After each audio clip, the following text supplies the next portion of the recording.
After losing my husband, life with my son Jake became a quiet routine of grief and survival until everything changed.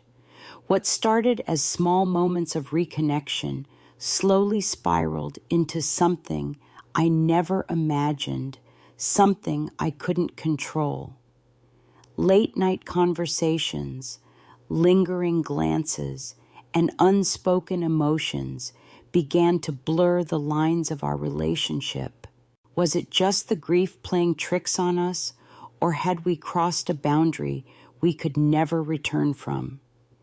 This is the story I have been afraid to tell, the one that keeps me awake at night. You won't believe how it ends. Stay with me. This is a story you need to hear. It's been a year since I lost Robert, a whole year since that rainy afternoon when the phone rang and everything changed, the love of my life gone in an instant. Since then, our home, once filled with warmth and laughter, has grown quiet, almost unbearably so. It's just Jake and me now, and honestly, I'm not sure if I'm enough for him. Jake used to be so full of life, always joking, always bringing a spark to every room he walked into. But after Robert's accident, something inside him changed. I suppose it changed in both of us. He became distant, shutting himself away in his room or disappearing for hours, wandering God knows where. He barely looks at me anymore, let alone talks. When he does speak, his words are short-clipped and empty of the boy I used to know. I know grief doesn't come with a guidebook. I know we all process loss differently, but watching Jake drift further and further away has been one of the most painful parts of this year. It's like I lost both of them, Robert and Jake, on the same day. At first, I didn't know what to do. I tried to give him space, thinking he needed time to heal on his own. But the silence in this house, it's deafening. I can't stand it. I began trying small things, tiny gestures, hoping to remind him that I was still here. I started cooking his favorite meals, like the chicken pot pie he used to beg for as a kid. I left little notes on his desk. I'm proud of you, or I'm always here if you want to talk. They went untouched, unread.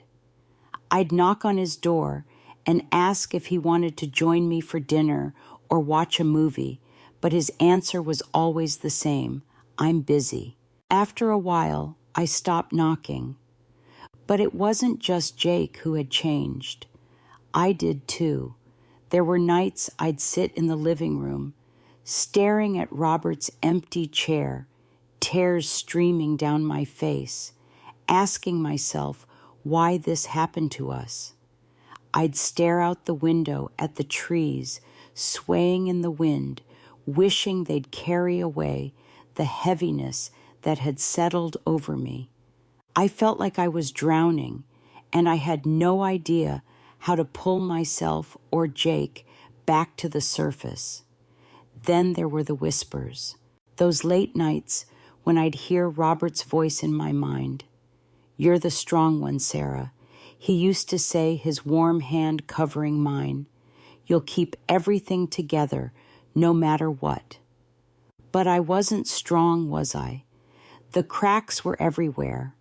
I threw myself into being the best mother I could be, because it was the only thing I had left. I cleaned, I cooked, I pretended everything was fine. On the outside, our little farmhouse was as cozy as ever, fresh bread baking in the oven, candles flickering on the mantel. But inside, I was falling apart, and Jake was slipping through my fingers. Every time I caught a glimpse of him, his hunched shoulders, as he walked past his distant eyes that barely glanced in my direction, I felt the loss all over again. There were moments late at night when the house was quiet that I'd wondered if this was it, if we'd spend the rest of our lives living side by side like strangers. I didn't know it then, but that silence, that aching loneliness was about to break. And when it did, my life would change forever. It happened one evening, a moment so small, yet so unexpected that I didn't even realize how much it would stick with me. I was in the kitchen, scrubbing the stubborn remains of dinner off a pan, lost in my own thoughts. The hum of the old refrigerator and the sound of water running from the tap were the only things keeping me company. It was just another night in the endless string of nights that blurred together since Robert passed.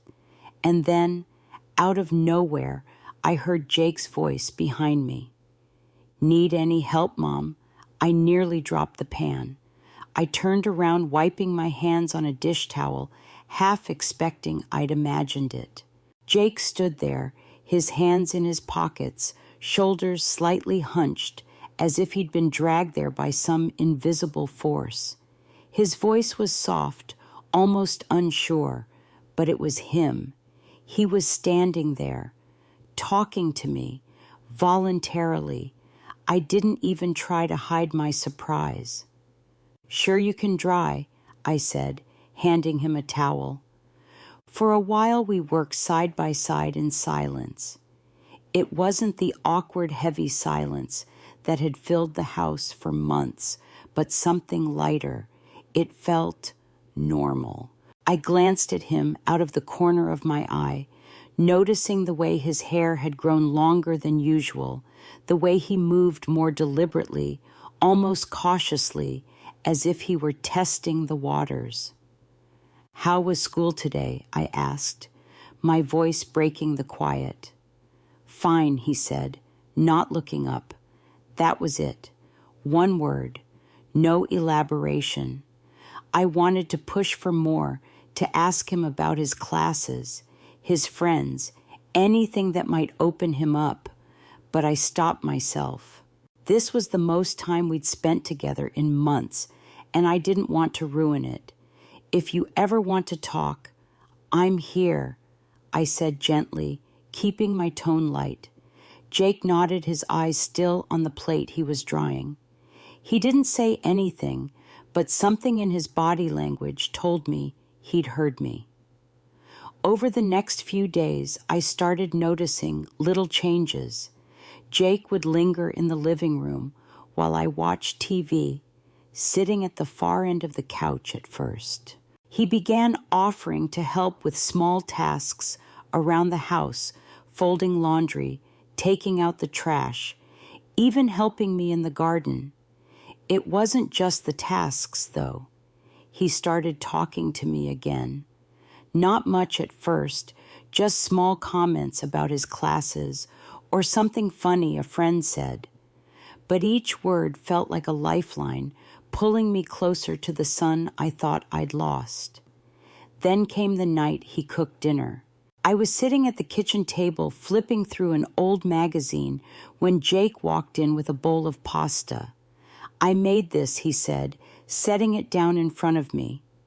"You cooked?" I asked, surprised.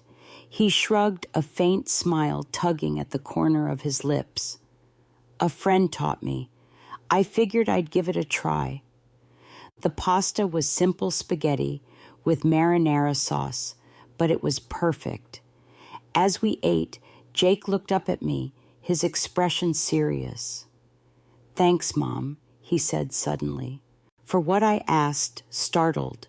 For everything. He replied, his voice steady, his eyes meeting mine in a way that made my chest tighten.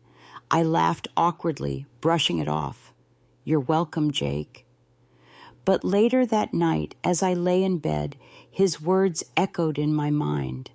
Something had shifted between us. I couldn't quite put my finger on it, but the air felt heavier somehow. And for the first time in a long time, I wasn't sure if I wanted to know where this was heading. The days that followed Jake's quiet thank you felt different. Not bad, not good, just different. Something I couldn't name lingered in the air between us like a shadow that appeared only in the corners of my vision. I told myself it was just my imagination, the side effect of finally reconnecting with my son after months of near silence. But the feeling stayed with me, gnawing at the edges of my thoughts. It started with little things. Jake began showing up wherever I was. If I was in the garden pruning the roses Robert used to care for, he'd wander outside and sit on the porch steps watching me in silence. If I was cooking, he'd stand in the doorway offering to help or simply staying to chat. At first, I thought it was sweet he was trying to be close again. But the way his eyes followed me as I moved around the kitchen or bent over the flower beds felt intense. I tried to shake it off. This was just Jake being attentive, wasn't it? Then came the compliments. "You look nice today, Mom," he said one morning as I stood at the sink, rinsing dishes. I turned to him, startled by the comment. "Thanks, sweetheart," I said, keeping my voice light. But his gaze lingered a second too long, making my stomach tighten in a way I didn't understand. That evening, we were watching a movie together. It was a comedy we'd seen a dozen times before, something easy and familiar. But as the movie played, I realized Jake had shifted closer to me on the couch, so close that our shoulders were nearly touching. I glanced at him out of the corner of my eye, and he wasn't even watching the screen. His focus was on me. "You're always so busy," he said, suddenly breaking the silence. I blinked, caught off guard. "That's what moms do, Jake," I replied with a small laugh. "There's always something to take care of. You do too much," he said, his voice firm, his gaze unwavering. "You deserve a break." His words sent a strange shiver down my spine. "That's sweet of you," I said, brushing it off. But I couldn't shake the look in his eyes, the intensity, the way it seemed to pierce right through me. That night, lying in bed, I couldn't sleep. My mind replayed the moments from the past few days, each one adding to the growing unease in my chest. Was I imagining things? Was Jake just being kind, trying to make up for the months of distance between us? Or was there something else beneath the surface, something neither of us wanted to acknowledge? Over the next few days, Jake's behavior only deepened my confusion. He found reasons to hover around me constantly. If I was folding laundry, he'd come into the room and sit on the edge of the bed, striking up a conversation. "You make this house feel alive," he said. One afternoon, his voice soft and almost reverent. I froze for a moment, my hands still on the pile of freshly folded clothes. "Thank you, Jake," I replied, forcing a smile. But inside, I felt my chest tighten again. I tried to convince myself that I was overthinking, that this was nothing more than a son trying to reconnect with his mother. But the way he looked at me, the way his compliments grew more personal, made it harder and harder to believe that was the case. And then there was me. I noticed myself watching him too, studying his face, his movements, the way his eyes lit up when he spoke. There were moments when I felt a warmth I hadn't felt in years, a warmth that terrified me as much as it comforted me. I told myself it was the grief, the loneliness. I told myself it didn't mean anything, but deep down, I knew something was shifting between us, something I couldn't ignore. and the tension only grew stronger with every passing day. The night it all came spilling out began like any other. I had just finished folding laundry in the living room and retreated to my bedroom, hoping to lose myself in a book. The air was cool, the rhythmic hum of the ceiling fans soothing in its monotony.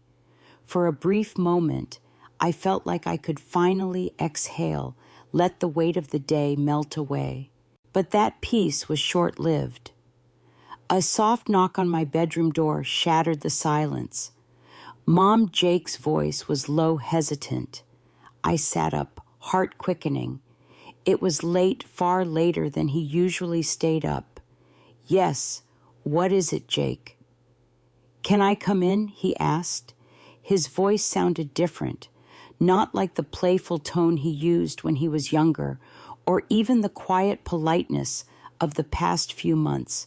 It was heavy, almost fragile. I hesitated, glancing at the clock.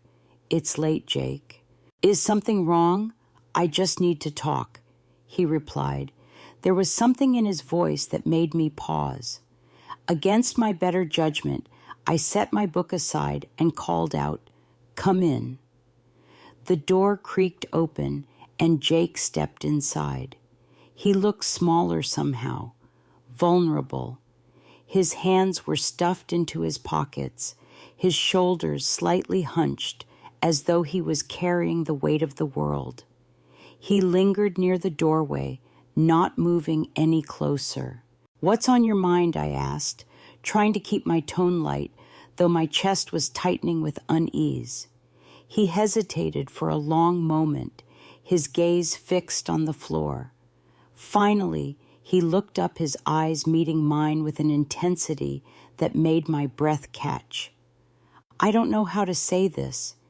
He began, his voice trembling slightly. "But I'd been feeling different about us." I frowned, my heart pounding now. Different how Jake took a step closer, his movements slow and deliberate. "Ever since Dad died, you've been everything to me," he said, his voice breaking. "You've held everything together, been so strong, so incredible." Tears welled in his eyes, and I felt my throat tighten. "Jake, I'm your mother." "That's my job," I said softly, though my voice wavered. "I know," he said quickly, his tone desperate. "But it's more than that. I can't stop thinking about you, Mom, about how much I care for you. And it's not just as a son. I know it's wrong, but I can't help it." The words hit me like a physical blow. My mind raced, trying to process what he'd just said, trying to make sense of it. I stared at him, my breath caught in my throat. "Jake," I began, my voice shaky. "What you're feeling, it's not real. It's grief, confusion, loneliness. We've been through so much, and it's just coming out in ways that don't make sense right now." He shook his head, tears spilling down his cheeks. "You don't understand. I've tried to ignore it, to push it away, but it's always there. You're everything to me, Mom." I reached out instinctively, placing a hand on his shoulder. His body trembled under my touch. "Jake, listen to me," I said firmly, though my own voice was breaking. "I love you, but not like this. I can't love you like this. This has to stop." He nodded, though his expression told me he was far from convinced. "I'm sorry," he whispered, his voice barely audible. "I didn't mean to make things weird." My heart ached at the sight of him, so broken and raw. "We'll get through this," I said softly, trying to reassure him. "But we need to set boundaries, for both of us." He wiped his eyes and nodded again, his shoulders slumping in defeat. "Good night, Mom," he said quietly before turning to leave. As the door clicked shut behind him, I let out a shaky breath, my hands trembling. I sat there in the silence, replaying his words over and over in my head. A part of me wanted to believe it was over, that his confession was the end of it. But deep down, I knew better. This wasn't over. Not yet. The night it all unraveled began like so many others, quiet, heavy with the stillness that had settled over the house since Robert's death. I'd gone to bed early, hoping to escape my restless thoughts. But even in the safety of my room, I couldn't stop replaying Jake's confession. His words haunted me, swirling around my mind in a loop I couldn't break. I told myself that I had handled it the right way. I had set boundaries, drawn a line in the sand. But the way he looked at me, the raw pain and longing in his eyes, lingered in my memory. It had been a week since that night, and while Jake had kept his distance, there was an undeniable tension in the air, something that made my chest tighten every time we crossed paths. That night, I couldn't sleep. I lay in bed staring at the ceiling, the soft hum of the fan above doing little to calm my nerves. Just as I began to drift off, I heard it again, a soft knock at my door. Mom Jake's voice was quiet, barely above a whisper. I sat up, my heart sinking. Not again. "Jake, it's late," I said, my voice firm, though my hands trembled slightly. "Please," he said, "I need to talk." I hesitated, torn between sending him away and opening the door to whatever storm awaited me. Against my better judgment, I sighed and called out, "Come in." The door creaked open and Jake stepped inside. His shoulders were hunched, his hands stuffed into his pockets. He looked even more vulnerable than the last time, like a boy lost in the woods. "What is it, Jake?" I asked, trying to keep my tone steady. He hesitated, his gaze flickering between me and the floor. Then slowly he stepped closer. "I've been thinking," he began, his voice low and trembling, "about what I said." I tensed, gripping the blanket in my lap. "Jake, we already talked about this," I said gently. "I know," he interrupted, his voice breaking. "I know it's wrong. I know I shouldn't feel this way, but I can't stop." My breath caught in my throat. He was closer now, standing at the edge of the bed, his eyes filled with a mix of desperation and something else, something I couldn't name but felt deep in my chest. "Jake, this isn't right," I whispered, though my voice lacked conviction. "You're my son. I love you, but you feel it too," he said, cutting me off. The room seemed to tilt. My pulse raced as I stared at him, unable to form a coherent response. Because in that moment I realized he wasn't entirely wrong. I hated myself for it, for the way my chest tightened when he looked at me like that, for the warmth that spread through me, when his hand brushed against mine earlier that day while we passed each other in the kitchen. "This has to stop," I said again, but the words sounded hollow, like an echo in a cavern. Jake reached out, then his hand trembling as it rested on mine. "I just need you," he said, his voice breaking. I don't know how else to say it, and for a moment I didn't pull away. The silence between us was deafening, a fragile thread stretched to its breaking point. My breath came shallow and quick, my mind screaming at me to stop this before it went too far. But I didn't. I don't know what came over me, grief, loneliness, or something darker, but in that moment, I let the thread snap. Jake leaned in his gaze, searching mine for permission. And though every part of me knew it was wrong, I didn't stop him. His lips met mine, tentative and soft at first, and the dam I had built inside myself shattered. For a second, I forgot everything, who we were, where we were, the consequences that would inevitably come crashing down. All that mattered was the warmth, the connection, the escape from the unbearable loneliness that had consumed me for so long. When we finally broke apart, Jake's eyes were filled with something I couldn't name, and my chest felt hollow and full all at once. "Good night, Mom," he whispered, stepping back. I couldn't speak.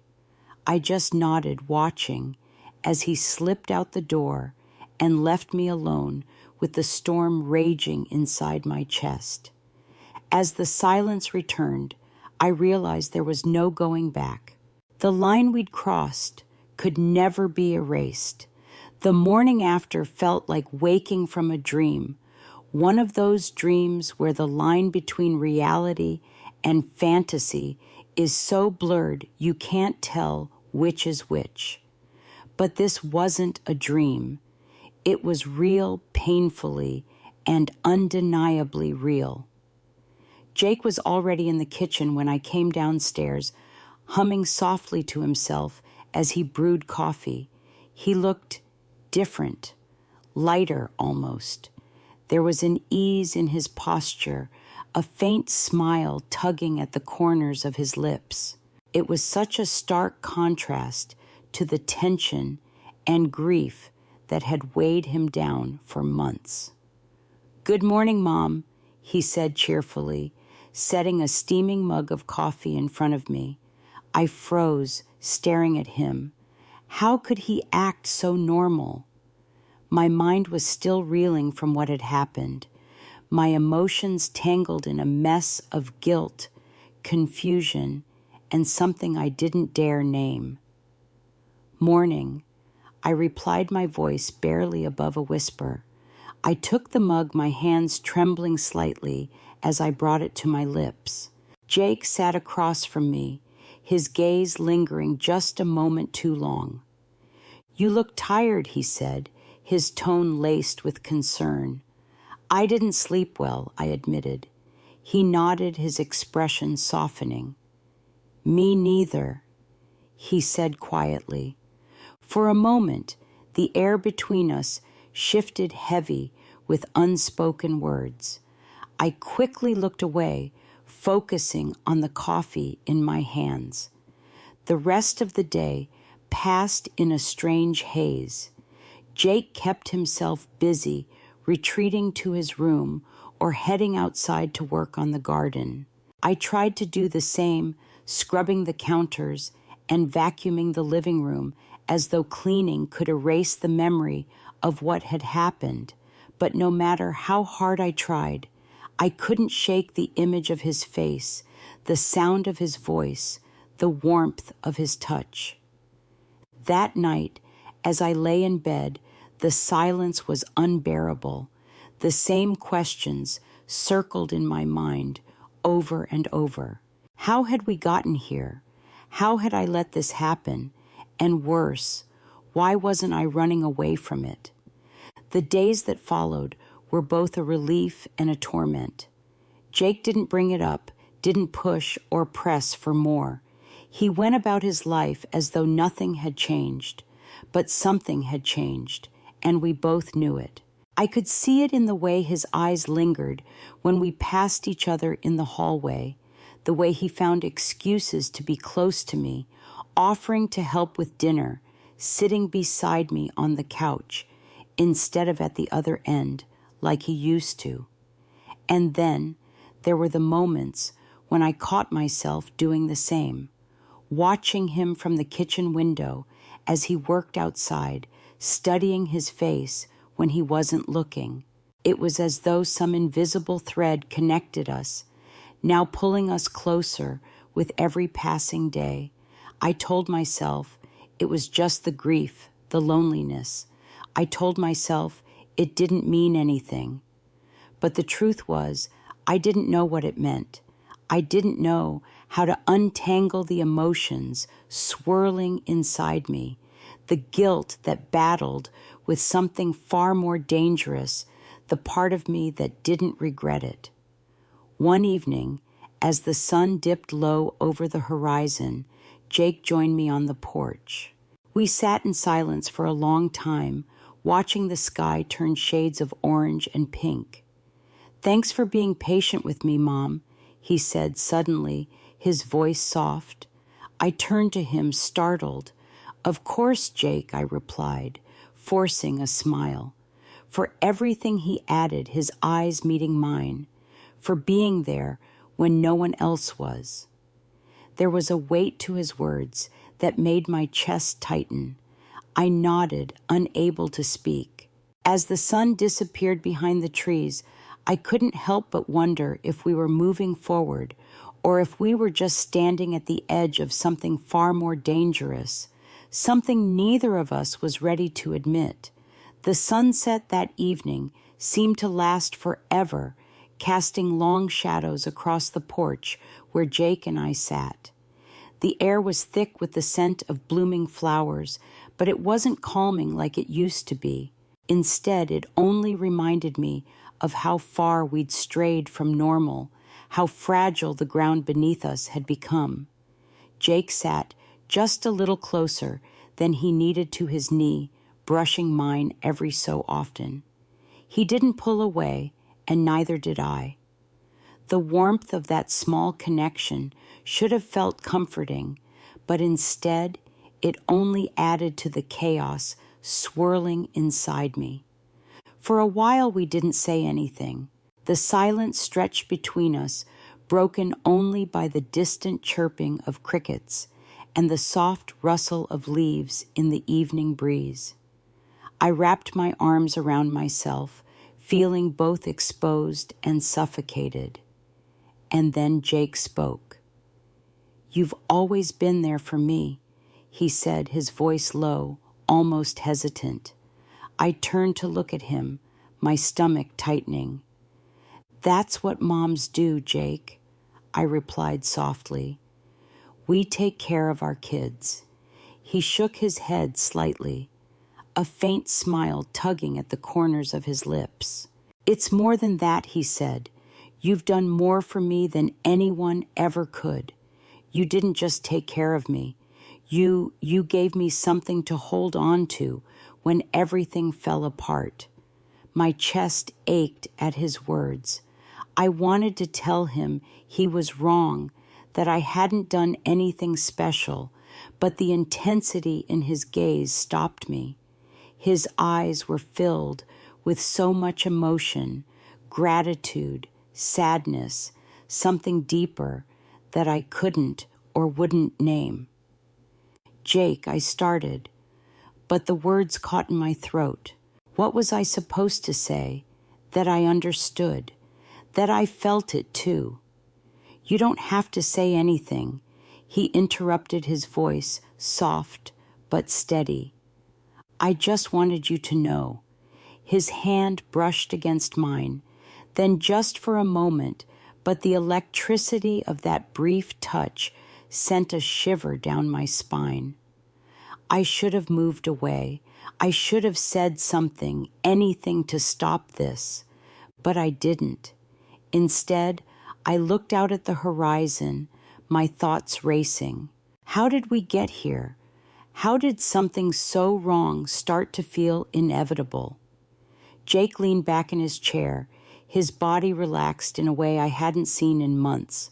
He looked at peace as though the weight of the past year had finally started to lift. But for me, that weight hadn't gone anywhere. If anything, it was heavier than ever, pressing down on my chest with every passing second. I tried to tell myself that we could move on, that this was just a moment of weakness, born from grief and loneliness, but deep down I knew better. This wasn't something we could sweep under the rug. It wasn't something we could ignore. And yet I couldn't bring myself to stop it. "Thank you," Jake said suddenly, his voice pulling me from my thoughts. "For what?" I asked, startled. "For being patient with me," he replied. "For understanding me even when I didn't deserve it." I nodded, swallowing hard. "Of course, Jake. I'll always be here for you." His smile was soft, genuine, and it made my heart ache. "You mean that, don't you?" "Yes," I whispered the words, slipping out before I could stop it. As the last light of the day faded into darkness, I felt a sense of inevitability settle over me. This wasn't just a fleeting moment. It was something bigger, something that scared me as much as it intrigued me. The question now wasn't whether we could go back to the way things were. It was whether I even wanted to. That final night, everything came to a head. The tension, the stolen glances, the moments that lingered longer than they should.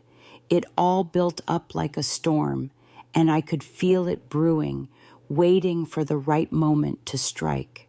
I told myself that if I could just keep my distance, if I could retreat to my room like I had so many nights before, then maybe, just maybe, things would settle down. But that night, I didn't feel like retreating. The house was too quiet, the walls too close, and my thoughts too loud. I sat in bed staring at the worn pages of a book I wasn't really reading. The glow of the bedside lamp cast long shadows across the room, and I found myself straining to hear even the faintest sound, wondering if Jake would come. And then it happened. The familiar knock at the door, so soft I almost thought I imagined it. "Mom." His voice was gentle, almost hesitant, but there was something else in it too, something that made my chest tighten. I closed the book slowly, my heart pounding. "Yes. Can I come in?" he asked. I hesitated. This was the moment, wasn't it? The one I'd been dreading and anticipating all at once. I glanced at the clock. It was well past midnight, and the house was cloaked in silence. I should have said no. I should have told him to go back to bed, but I didn't. "Come in," I said, my voice softer than I intended. The door creaked open, and Jake stepped inside. He looked different, somehow older, more confident, yet still carrying that vulnerability that tugged at my heart. He lingered near the doorway, his hands shoved into his pockets, his gaze flickering between me and the floor. "What's wrong?" I asked, though I already knew the answer. He took a step closer, his movements deliberate. I couldn't sleep," he said. I swallowed hard, my pulse quickening. "Jake, we've talked about this." I began trying to sound firm, but my voice betrayed me, wavering under the weight of my own emotions. "I know," he said, cutting me off. His voice was steady, now determined. "But I can't stop thinking about you, Mom. About us." The air in the room seemed to shift, growing heavier with every word he spoke. I opened my mouth to protest, to stop this before it went any further, but the words wouldn't come. "You're all I have," he continued, his voice trembling slightly. "You're the only one who's ever been there for me, the only one who understands me." I looked away, unable to meet his gaze. "Jake, this isn't right," I whispered. "Then why don't you stop me?" he asked, his tone soft but piercing. That question hung in the air, and for a moment I couldn't breathe. because deep down I knew the answer. I didn't stop him because I didn't want to. Jake took another step closer, and I felt the mattress shift as he sat down beside me. His hand brushed mine, tentative at first, and then he held it, his grip warm and steady. My heart raced as I looked at him, my mind screaming at me to pull away, to put an end to this. But I didn't. Instead, I leaned in, closing the distance between us, and in that moment, all the walls I had built crumbled. The storm I had been holding back finally broke, and there was no turning back. When it was over, the silence returned heavier than before. Jake sat at the edge of the bed, his back to me, his shoulders slumped. "Are you okay?" he asked, his voice barely above a whisper. "Yes," I replied, though my voice didn't feel like my own. He stood pausing in the doorway for a long moment. "Good night, Mom," he said softly before closing the door behind him. I sat there in the dim light, my thoughts a tangled mess of guilt, relief, and something I couldn't name. I knew what we had done was wrong. I knew there would be consequences, whether we acknowledged them or not. But in that moment, all I felt was an overwhelming sense of quiet. And now, as I write this, I find myself wondering, should I stop this before it goes any further? Or is this just the result of two people trying to fill the void left by someone they loved? Is it as wrong as it feels, or is it more normal than I think? I don't know the answer. I'm not even sure I want to know. But I needed to tell this story to let someone else hold it for a while. Maybe you can help me understand what I can't. Life is complicated, and grief only makes it harder. Looking back, if there's one thing I've learned from this whirlwind of emotions, it's that loneliness and loss can twist our sense of reality. When we're vulnerable, it's easy to misinterpret emotions, to seek comfort in places we never imagined. But no matter how deep the pain, there are boundaries we must respect, not just for others, but for ourselves. The story I've shared is a reminder that emotional wounds need time and space to heal, not shortcuts. It's natural to crave connection when we feel isolated, but relying too heavily on one person, no matter how close, can blur the lines between support and dependency. We must be mindful of those lines even when our hearts feel desperate. In today's world, we are more disconnected than ever, even with technology at our fingertips. Grief and loneliness can make us feel like we're drowning, but seeking help from friends, family, or professionals can be a lifeline. Healing comes from confronting our emotions, not running from them, or filling the void with fleeting moments of comfort. If you're struggling, don't carry it alone. Speak to someone you trust, allow yourself to grieve, and find healthy ways to rebuild. You deserve to heal, but healing can't come from breaking yourself further.